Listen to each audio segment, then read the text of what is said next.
कुछ भी नहीं है। कल रात में जब ईडी के दफ्तर से माननीय मुख्यमंत्री जी लौटे तो बहुत रिलैक्स थे और बोले कि रूटीन बातचीत हुई है, कोई भी घबराने की बात नहीं है। और वो बहुत ही आश्वस्त थे। उन्होंने कहा कि वो सहयोग करेंगे ईडी का, अगर बाद में भी कभी ज़रूरत पड़े, जब बुलाया जाएगा वो जाएंगे। लेकिन ऐसा कोई भी सवाल नहीं है जिसको लेकर कोई हम लोग संपत्ति को लेकर जो सवाल किया गया मैडम, उसमें जो हमें जानकारी है वो सही से क्लैरिफिकेशन नहीं दे पाए। नहीं तो कोई भी जब बातचीत होती है तो थोड़ा समय लगता है उसमें।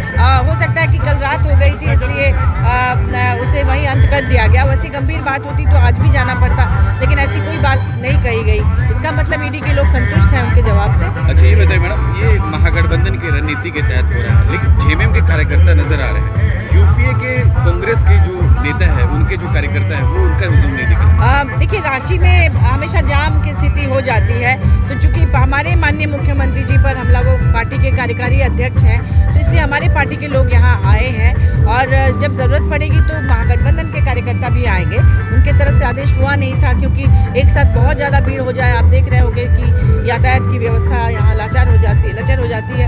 इसकी वजह से हमारे कार्यकर्ता अभी आए हैं। एक सवाल और लेंगे मैडम, ये बताइए कि ये ऐसा पहली बार हुआ है जब सिटिंग मुख्यमंत्री से इतनी देर पूछताछ हुई है, क्या लगता है आप किस प्रकार में इसको देखते हैं? देखिए इस देश में इस तरह की घटनाएं भाजपा के कार्यकाल में ही हो रही है।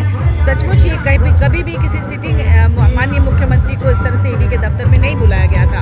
और अगर केंद्रीय जांच एजेंसियां तटस्थ और निष्पक्ष रूप से काम करती तो इसके पहले जो भाजपा सरकार थी उसके मुख्यमंत्री, उनके मंत्रियों पर ढेर सारे आरोप लगे हैं और उन पर कभी ईडी का कोई रेड नहीं हो रहा है, उन्हें समन भी नहीं किया जा रहा है। और माननीय मुख्यमंत्री जी ने ये भी कहा कि कल जो बातचीत हुई उससे उनको ऐसा लगा कि वो सारी जांच, मतलब वो सारे सांप निकल कर उस बिल में जाएंगे जहाँ पर भाजपा के लोग ही बैठे हुए हैं। इसलिए कुछ ऐसी बातें हैं, मुझे लगता है कि जांच जाएगी तो उन्हीं के घर जाएगी, ऐसे सूत्र लग रहा है। क्योंकि जो खनन घोटाले और तमाम चीज़ें हैं वो पिछली 17 साल तक यहाँ भाजपा की सरकार रही है और आप सभी जानते हैं कि उनके कई मंत्री वगैरह इसमें फंसे हुए हैं, तो जांच करने से वहाँ तक जाना जरूरी है।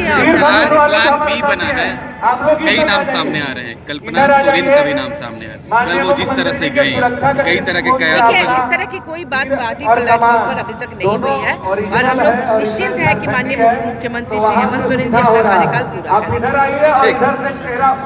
करेंगे। खत्म तो नहीं कह सकते इसको, यह षड्यंत्र 2024 तक चलता रहेगा और ये एक दिन का षड्यंत्र और खड्यंत्र नहीं है।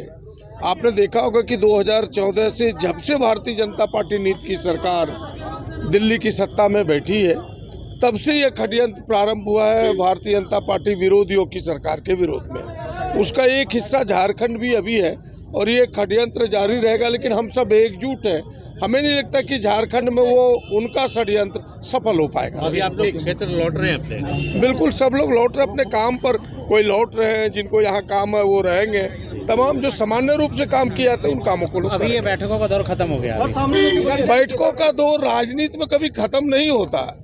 राजनीति में बैठक, राजनीति में भाषण, राजनीति में मीटिंग, जनता से मिलना, ये तो उसका हिस्सा, ये कभी जीवन में समाप्त नहीं हो